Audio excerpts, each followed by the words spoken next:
Welcome back. We're reading 450 from Paddington by Agatha Christie, Chapter 5. I suppose it will be all right if I just practiced a few iron shots in the park? Asked Lucy. Oh, yes, certainly. Are you fond of golf? I'm not much good, but I like to keep in. It's a more agreeable form of exercise than just going for a walk.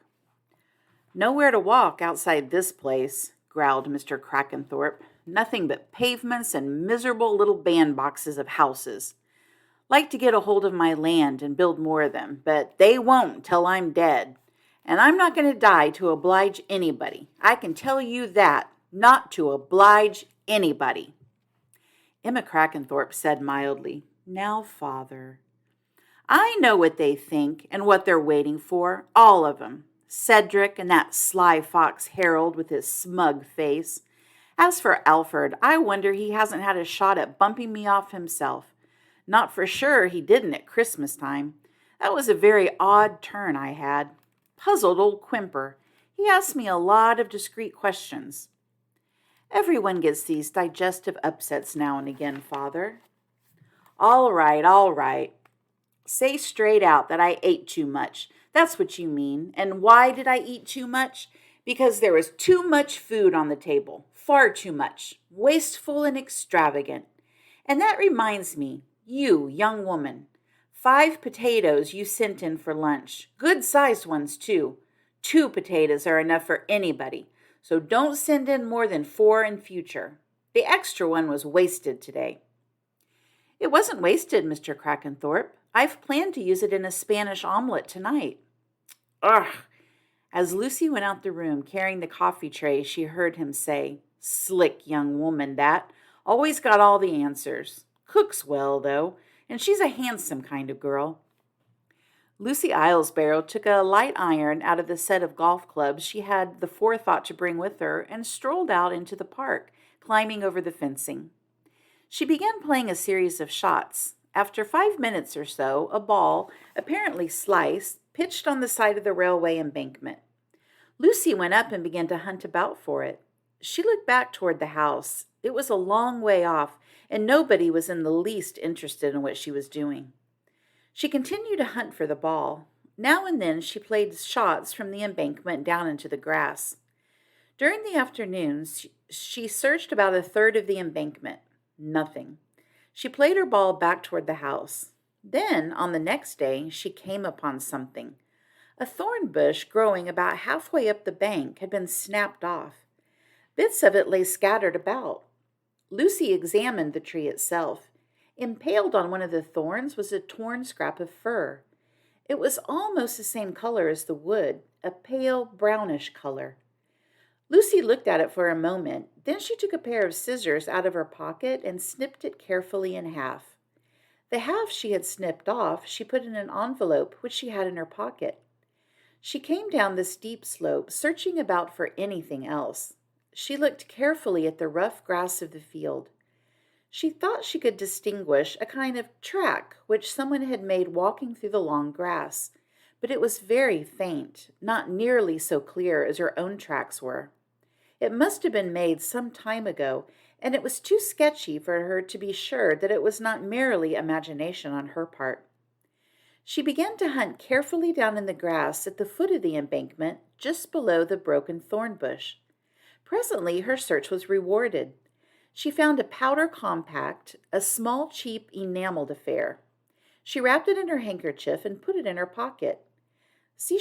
She searched on, but did not find anything more. On the following afternoon, she got into her car and went to see her invalid aunt. Emma Crackenthorpe said kindly, Don't hurry back. We shan't want you until dinner time. Thank you, but I shall be back by 6 at the latest. Number 4, Madison Road, was a small drab house in a small drab street. It had very clean Nottingham lace curtains, a shining white doorstep, and a well-polished brass door handle.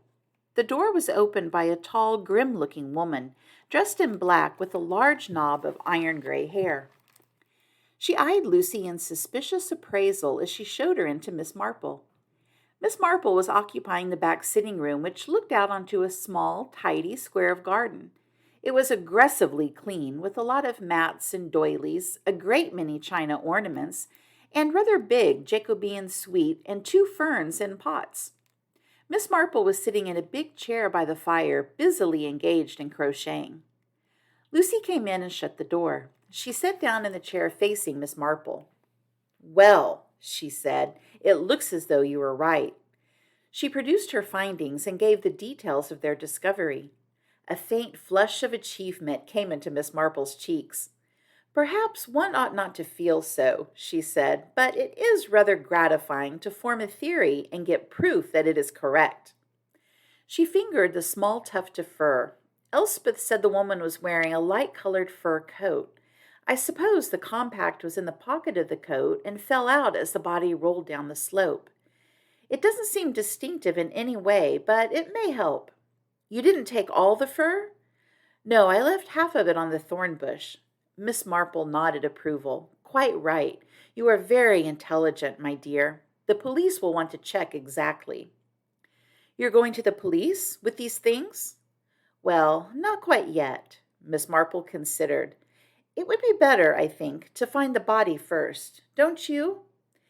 "Yes, but isn't that rather a tall order? I mean, granting that your estimate is correct, the murderer pushed the body out of the train, then presumably got out himself at Brackhampton, and at some time, probably that same night, came along and removed the body. But what happened after that? He may have taken it anywhere." "Not anywhere," said Miss Marple.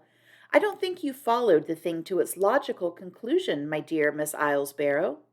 "Do call me Lucy." "Why not anywhere?" "Because, if so, he might much more easily have killed the girl in some lonely spot and driven the body away from there.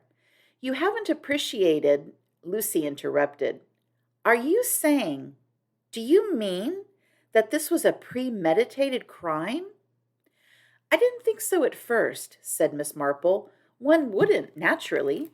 It seemed like a quarrel, and a man losing control and strangling the girl, and then being faced with the problem of disposing of his victim. A problem which he had to solve within a very few minutes. But it really is too much of a coincidence that he should kill the girl in a fit of passion, and then look out of the window and find the train was going round a curve exactly at a spot where he could tip the body out, and where he could be sure of finding his way later and removing it. If he'd just thrown her out there by chance, he'd have done no more about it, and the body would, long before now, have been found." She paused. Lucy stared at her. "You know," said Miss Marple thoughtfully, "it's really quite a clever way to have planned a crime, and I think it was very carefully planned. There's something so anonymous about a train. If he'd killed her in the place where she lived or was staying, somebody might have noticed him come or go. Or if he'd driven her out into the country somewhere, someone might have noticed the car and its number and make. But a train is full of strangers coming and going. In a non-corridor carriage, alone with her, it was quite easy, especially if you realized that he knew exactly what he was going to do next. He must have known all about Rutherford Hall, its geographical position, its queer isolation, an island bounded by railway lines."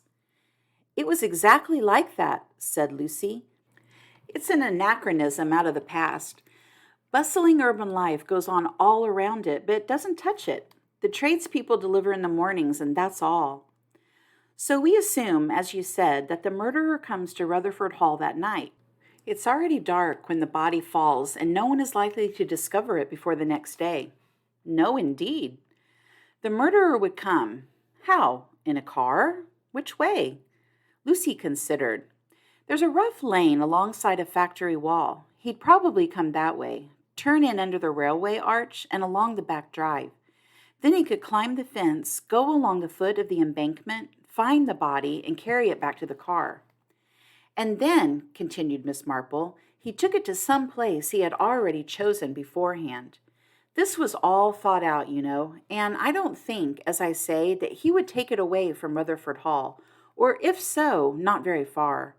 The obvious thing, I suppose, would be to bury it somewhere." She looked inquiringly at Lucy. I suppose so, said Lucy, considering, but it wouldn't be quite as easy as it sounds. Miss Marple agreed. He couldn't bury it in the park, too hard work and very noticeable, somewhere where the earth was turned already.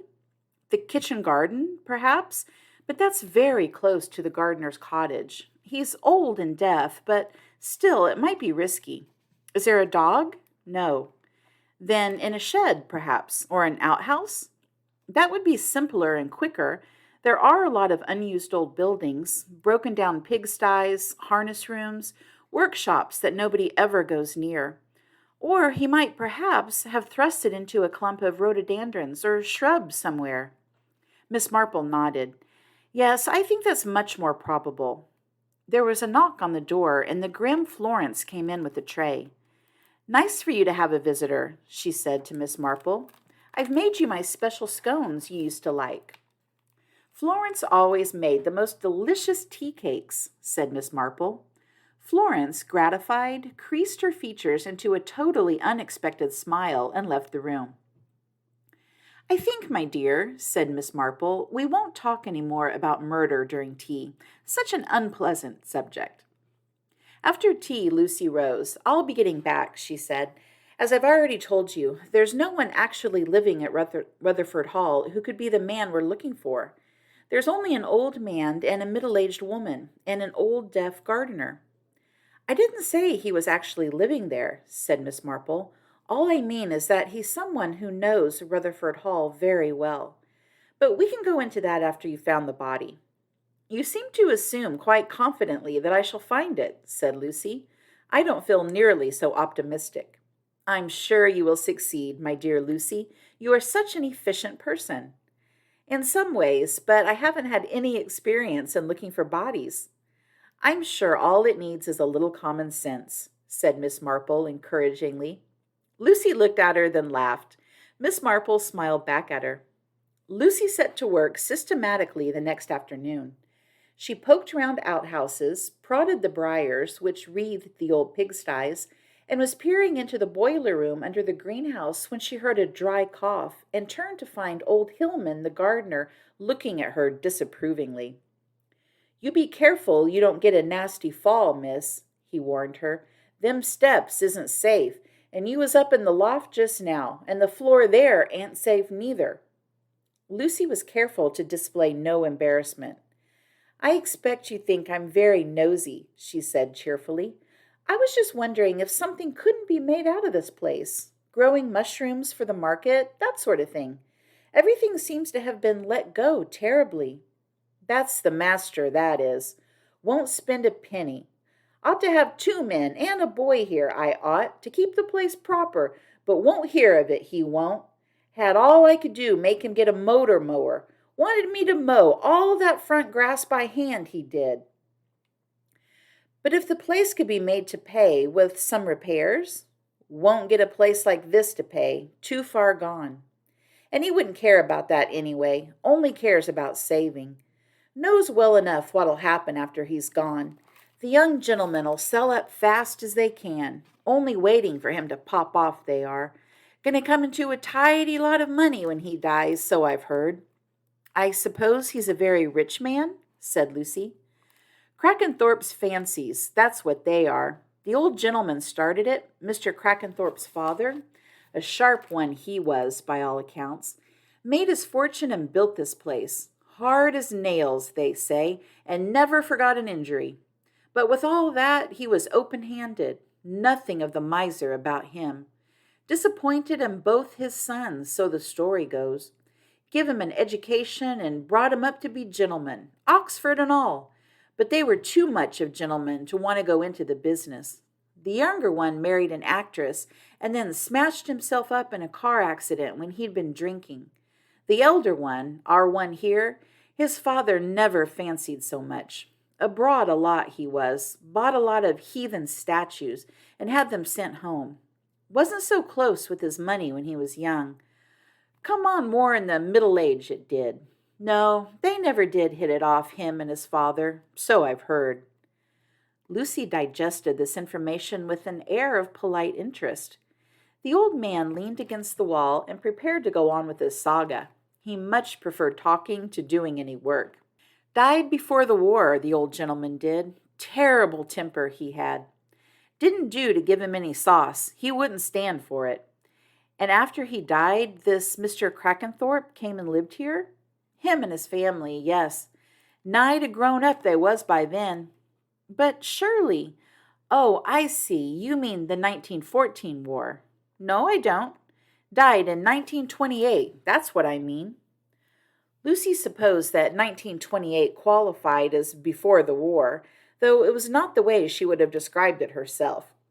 She said, "Well, I expect you'll be wanting to go on with your work. You mustn't let me keep you." "Arr," said old Hillman without enthusiasm. "Not much you can do this time of day. Light's too bad." Lucy went back to the house, pausing to investigate a likely-looking copse of birch and azalea on her way. She found Emma Crackenthorpe standing in the hall reading a letter. The afternoon post had just been delivered. "My nephew will be here tomorrow with a school friend. Alexander's room is the one over the porch.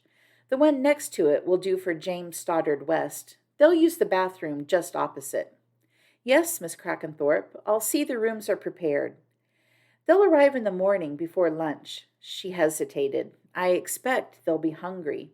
"I bet they will," said Lucy. "Roast beef, do you think? And perhaps treacle tart?" "Alexander's very fond of treacle tart."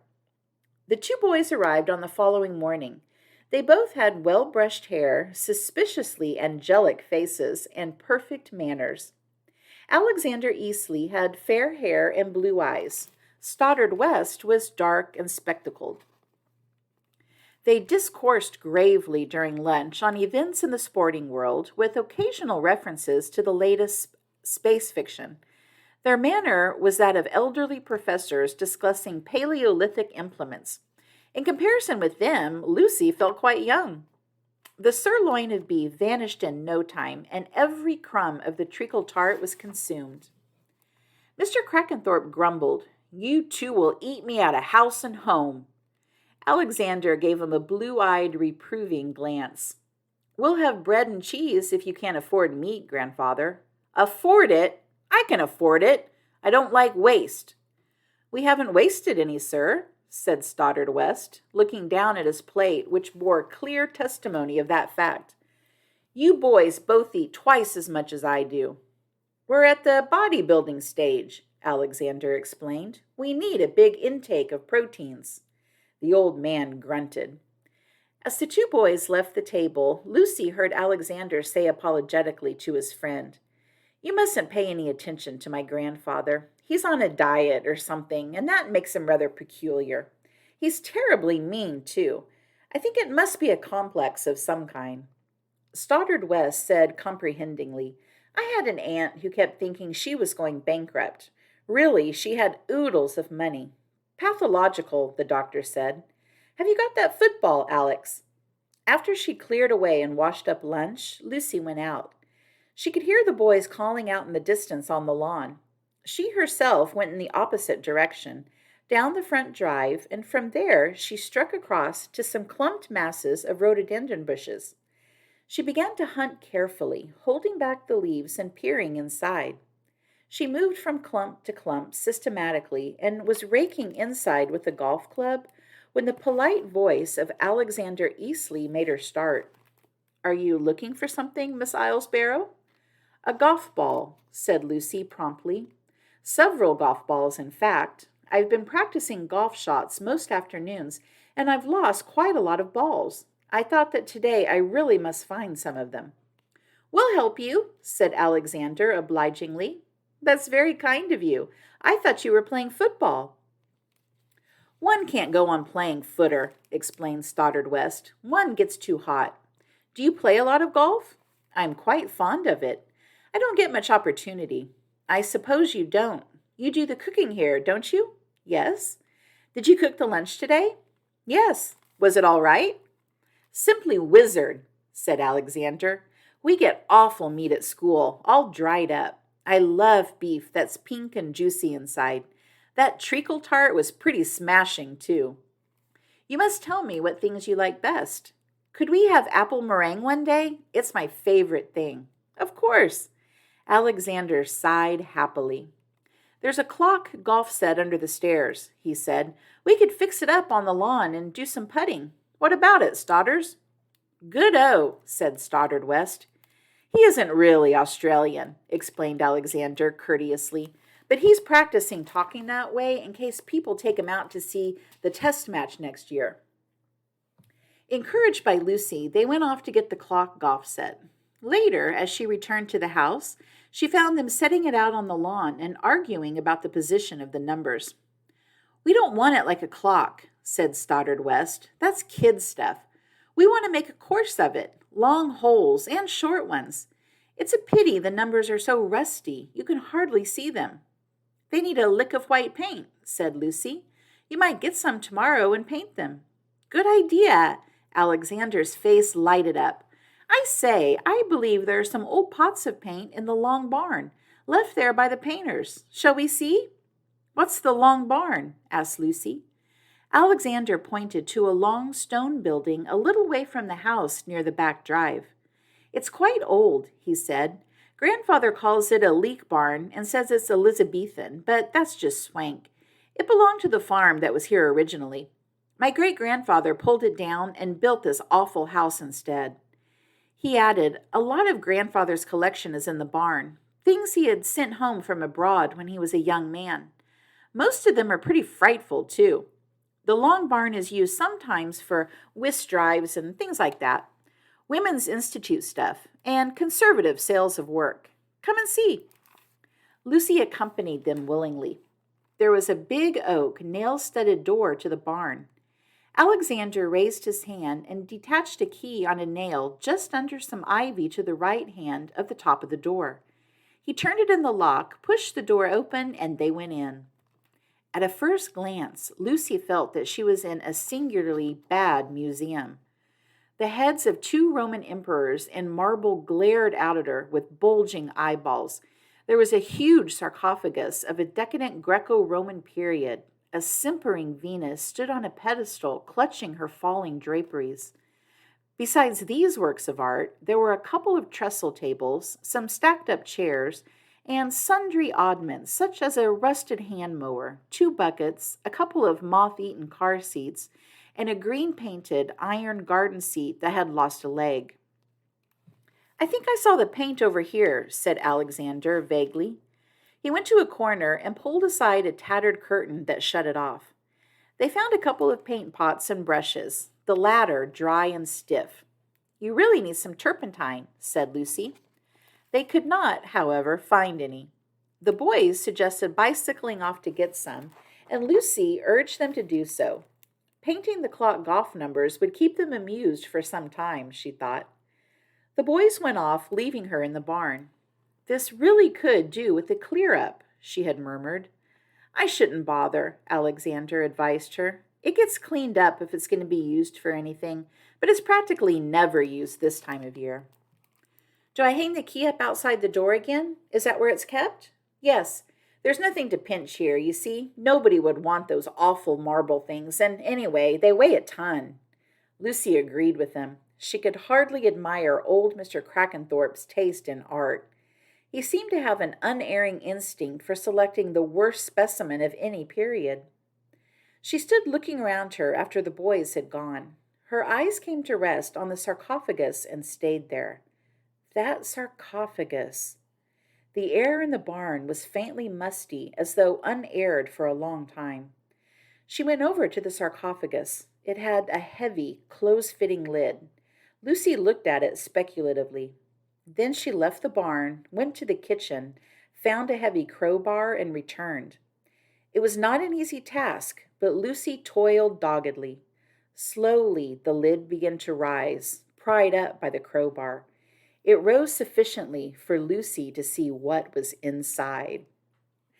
All right, that is the end of Chapter 5. Join me soon for Chapter 6. And don't forget to go back to my homepage where you will find all of my playlist of different books and all the chapters. Take care, and I'll see you next time. Bye.